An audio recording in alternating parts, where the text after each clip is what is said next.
नमस्कार मित्रों, मैं हूं डॉक्टर हरिनिवास। रम्या रामायणी कथा में संस्कृत साहित्य एवं संस्कृति के इस YouTube के चैनल पे आप सबका स्वागत करता हूं। हमने कुबेर के जन्म की कथा सुनी, जिनका नाम वैश्रवण है। विश्रवा के वो पुत्र हैं। जब उनको लंकापुरी में रहने जाने के लिए कहा तो राम के मन में एक प्रश्न उत्पन्न हुआ और उन्होंने अगस्त्य मुनि से पूछा, पुलस्त्य वंश्याद उद्भूता रक्षसा इति न श्रुतम इदानीम अन्यतश्चापि संभवा कीर्तितस्त्वया। अरे मैं तो जानता था कि पुलस्त्य के कुल में जन्मे हुए ये रावण, कुंभकर्ण वगैरह यही राक्षस थे। आप तो कह रहे हैं कि कुबेर को जब लंका नगरी में रहने जाने के लिए कहा उनके पिता विश्रवा ने, तो उन्होंने ये कहा कि पहले जो राक्षस रह रहे थे उनको विष्णु ने वहां से भगा दिया है, तो राक्षसों की नगरी तो ये लंका पहले से रही है। एतद विस्तरतः सर्वम कथयस्व मानघ। हे निष्पाप ऋषि, वो सारी बात मुझे विस्तार से बताइए। राम कह रहे हैं, कौतूहलमिदं मह्यम नुद भानुर यथा तमः। जैसे सूर्य के उदय होने से अंधकार दूर हो जाता है ना, इसी प्रकार से आप मेरे मन में ये जो सब बातें चल रही हैं उसको दूर कीजिए और मेरे प्रश्न का जवाब दीजिए। तब अगस्त्य मुनि कहते हैं, प्रजापति पुरः सृष्ट्वा ह्यपः सलिल संभवा तासाम गोपायने सत्वान असृजत पद्म संभवा। जब प्रजापति का जन्म हुआ, कमल में से जब वो उत्पन्न हुए, तो उन्होंने कमल में से उत्पन्न होने के बाद जल में सृष्टि की संरचना की और उस जल की रक्षा के लिए उन्होंने जब कुछ लोगों की संरचना की, ते सत्वाः सत्वकर्तारं विनीतवद उपस्थिताः किमु कुर्म इति भाषन्ता क्षुत पिपासा भयार्दिता। अब जिनकी संरचना ब्रह्मा जी ने की थी, वो सब हाथ जोड़ के ब्रह्मा जी के पास पहुंच गए कि भाई हम आपकी संतान हैं, हम क्या करें। भूख प्यास से व्याकुल थे और करने के लिए कुछ काम नहीं था। आज की भाषा में कहें तो बेरोजगार थे, तो पहुंच गए जाके ब्रह्मा जी के पास कि हमें काम बताइए कि हम काम क्या करें। प्रजापतिस्तुतान सर्वान प्रत्याह प्रहसन्यव। हंसते हुए ब्रह्मा जी ने उनसे कहा, क्या काम सौंपा? उन बेरोजगारों को काम दिया कि अभास्य वाचा यत्नेन रक्षध्वमिति मानवा।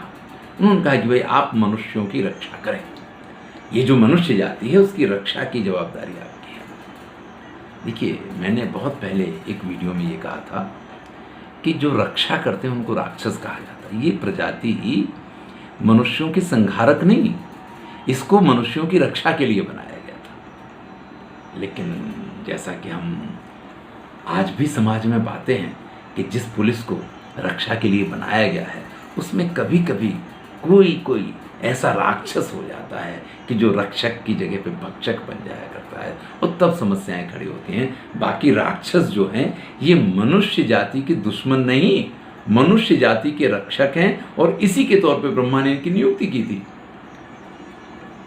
अगस्त्य मुनि कहते हैं, रक्षामेति च तत्रान्ये यक्षाम इति चापरे। वो जितने वहां पे उपस्थित थे, ब्रह्मा की सृष्टि से बनाए हुए वो जो लोग वहां उपस्थित थे, उनमें से क्योंकि भूख प्यास भी लगी थी और कुछ काम कर नहीं रहे थे, तो बेरोजगार व्यक्ति की जो स्थिति होती है इसी प्रकार की उनकी स्थिति है। तो कुछ ने तो ये कहा रक्षा में थी, हाँ हम रक्षा करेंगे, और कुछ ने उसमें से ये कहा यक्षाम इति चापरे कि हाँ हम उनकी यक्ष यानी अभिवृद्धि का ख्याल रखेंगे। तो कुछ ने कहा कि हम उनकी रक्षा करेंगे और कुछ ने कहा कि हम उनकी अभिवृद्धि का ध्यान रखेंगे। तो ब्रह्मा ने कहा कि भाई जिन्होंने कहा कि रक्षाम इति यही उक्तम राक्षसाते भवन्तु वः। भाई जिन्होंने ये कहा कि हम रक्षा करेंगे वो आज से राक्षस कहे जाएंगे। यक्षाम इति यही उक्तम, और जिन्होंने ये कहा कि हम यक्ष यानी उनकी वृद्धि करेंगे वो यक्ष के नाम से जाने जाएंगे। और इस प्रकार से ब्रह्मा जी की सृष्टि में से ये राक्षसों और यक्षों की दो प्रजातियों का जन्म हुआ। इन राक्षसों में हेति और प्रहेति नाम के दो भाई थे, बड़े पराक्रमी, बड़े तेजस्वी। महर्षि वाल्मीकि ने तो लिखा, मधुकैटभ संकासो। बभूवस्तुरंदिमौ मधुकैटभ। अब ये एक अलग कथा है कि भगवान विष्णु को भी उनसे वरदान मांगना पड़ा, तब भगवान विष्णु उनको मार पाए थे। नहीं तो भगवान विष्णु के साथ भी हजारों साल तक युद्ध चलता रहा और वो भी उनका कुछ नहीं बिगाड़ पाए थे। ऐसे पराक्रमी मधुकैटभ हुए हैं। तो ये मधुकैटभ की तरह पराक्रमी थे। इसमें से जो प्रहेति था वो अत्यंत धार्मिक था, तो अपनी तपस्या में लग गया, तपोवन में चला गया, उसको और किसी चीज़ से लेना देना नहीं था। लेकिन जो हेति था वो इस चक्कर में था कि किसी तरीके से उसका विवाह होना चाहिए, क्योंकि भाई जीवन का आनंद लेना है तो विवाह तो चाहिए। अब जब व्यक्ति विवाह के लिए अत्यंत प्रयत्नशील हो ना, तो फिर उसको ये समझ शक्ति नहीं रह जाती कि उसको किससे विवाह करना चाहिए और किससे नहीं करना चाहिए। फिर तो जो मिल जाए, जैसा मिल जाए, अच्छा मिल जाए, बुरा मिल जाए, विकट मिल जाए, भयंकर मिल जाए, मिल जाना चाहिए इस प्रकार की। क्योंकि काम पीड़ा जो है ना, ये बड़ी ही विचित्र चीज़ है। जिसको एक बार विवाह की इच्छा स्वयं जागृत हो जाए, देखिए ये जवाबदारी व्यक्ति की खुद की नहीं होती है। समाज में उसकी विवाह की जवाबदारी उसकी परिवार की, उसके माता पिता, उसके जो बड़े बुजुर्ग होते हैं, उन लोगों की जवाबदारी होती है। लेकिन कई बार ऐसा होता है कि कुछ परिवार के लोग अपनी जवाबदारी जब निर्वहन करने में सक्षम नहीं रहते हैं या वो इस तरफ ध्यान नहीं देते हैं, और व्यक्ति जब खुद ये सोचने लग जाए कि मेरा विवाह हो जाए, तो उसकी जो दशा होती, वही दशा यहाँ पे हेति की थी। तो उस हेति ने अत्यंत प्रयत्न पूर्वक एक कन्या को ढूंढा, और वो कन्या कौन थी? सकाल भगिनीम कन्याम भयाम नाम महाभयाम। महर्षि लिखते हैं भया नाम की महान भयानक ऐसी काल की बहन। काल, मृत्यु को काल कहा जाता है, समय को भी काल कहा जाता है। उसकी बहन है, भया नाम है उसका, जो अत्यंत भयानक थी, उसके साथ उसने विवाह कर लिया। अब उस कन्या से उस हेति नाम का जो राक्षस है, उसके यहाँ विद्युत केस मिति श्रुतम, विद्युत केस नाम के पुत्र का जन्म होता है। ये हेति का पुत्र है, दीप्तार्क समप्रभा, सूर्य जैसा तेजस्वी है विद्युत केस। उस विद्युत केशी के विवाह का हेति विचार करता है, और संध्या की पुत्री जो है उसको उसके योग्य देख करके उसका वर्ण करता है। इस प्रकार से संध्या की पुत्री के साथ में, अब आप कहेंगे ये संध्या कौन है? ये पूरी कथाएं हैं।